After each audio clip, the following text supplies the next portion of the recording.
nurra ga'us isa kan diinaa wal malee gadi miti. Yaadni yeroo hundumaa wal dhiisu tokko Oromoo biyya kana keessatti saba guddaadha miliyoona 50 hin ta'a jennee dubbachaa wanti sababiin faarfattoonni afaan saba guddaa kanaan wal dhisanii faarfatan garuu hunduma caalaa hiikiif gadadamoo ta'uu isaaniiti.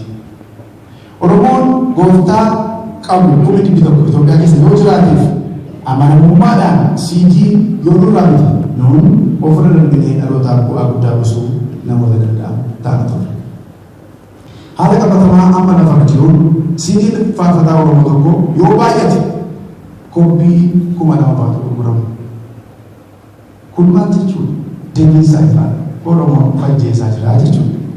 Yoo afaan hin dhalata hin guddata hin du'as.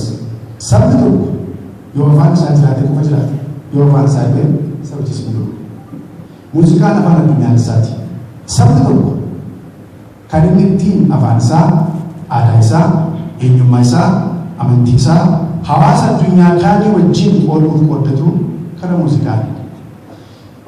Maallaqni nuti ittiin albama tokko hojjennee xumurree maxxansinee gabaarra oolchinu isa durii caalaa harka 500 dabaleera.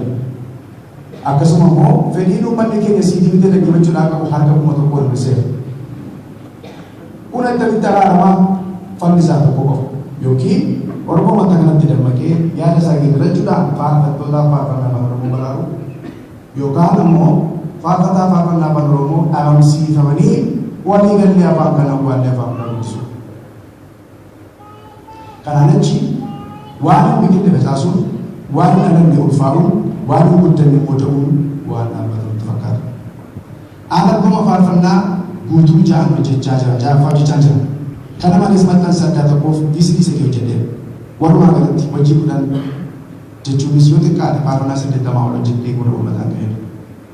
Karaa faarfannoota kanaas Waaqayyo miliyoonota akka eebbise, akka fayyise, akka haaresse dhugaa ba'umsa namoota argachuun hubadheera. Angaruu gaafa guyyaa kanaa biyya kanaa bu'uutti utuu mana kiraayee irra jiru, utuu qixxiidhaan baadiyyaa keessa jiru, utuu rakkadhuu biyya kana keessaa bahe haala manaallee fuudhuu waan hin dandeenyeef waldaa afaan Oromoo akkaan isu wallee tura fuusise. Ispoonsara warra naa ta'an keessaa godhetti qomaamee ture. Mirga naa dhaabasumaan carraa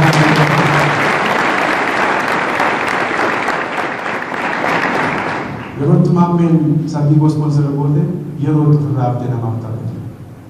Garaa ishee waan ta'eef waan hin dandeenye naa goote. Waaqayyo immoo maqaa si guddise. You deserve more.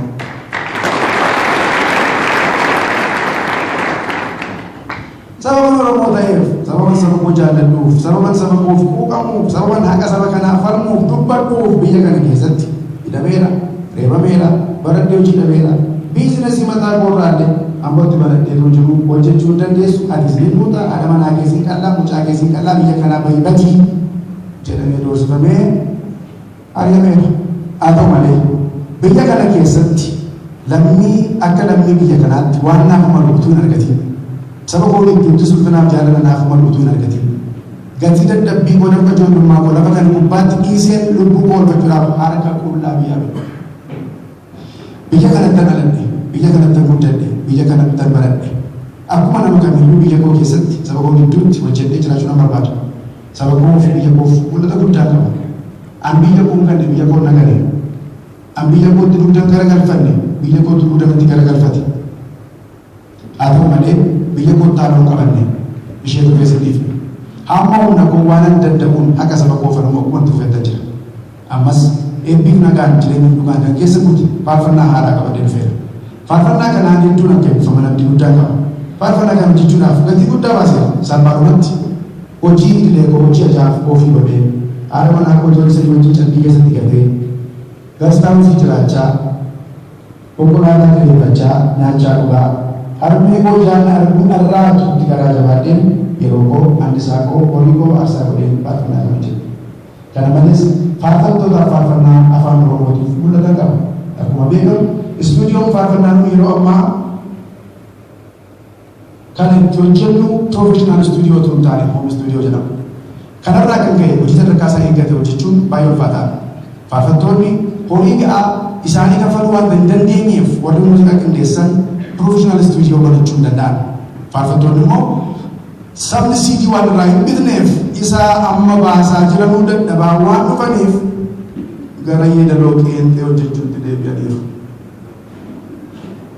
Sababiin isaas humni faarfattootaa sabarraa madda.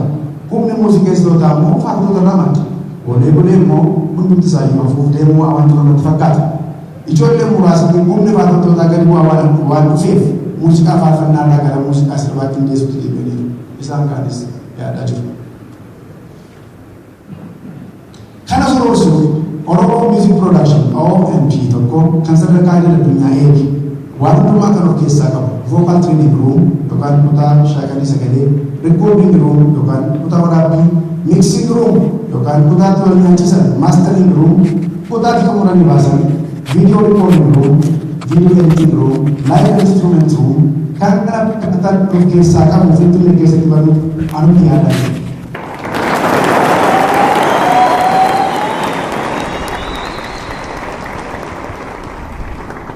Kita Oromoo waan baay'ee sirriitti gadi namaan yoo xiqqaate muuziqaan Oromoo hamma hojjetamu kan sadarkaa isaa eegata. Baafattoonni Oromoo mana kan isaanii ta'e keessatti hojjechuu waan dhufaniif waa'ee qarshii yaaddootti ta'u.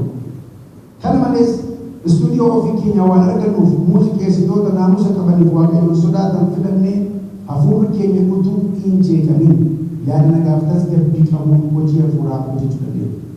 Akkasumas immoo namoonni aartii Oromoo kan keessatti hojjetan kaffaltii madaalawaan istuudiyoo keenyatti gargaaramuu danda'u. Kanaanis madda galii irraa argamu faarfattoota harka qalleeyyii gargaaree akka isaan yaaddoo tokko malee ergaa waaqayyoo dhalootaaf isaan keessa kaa'e gurra uummataan kan haala mijeessinaaf.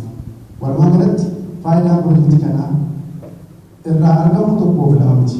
Kanaaf har'a konseptii kanatti hirmaachuudhaaf waamicha hordoftoonni kan argamtan hundinuu kan yaada keessan keessaa akka bolfattaniif hojiin kun hojii dhaloota eegalee ta'uu isaa beektanii garaa guutuudhaan keessatti qooda akka fudhatan kabajaaf jaalala nama sana feeraa kabajamaa galfoomaa.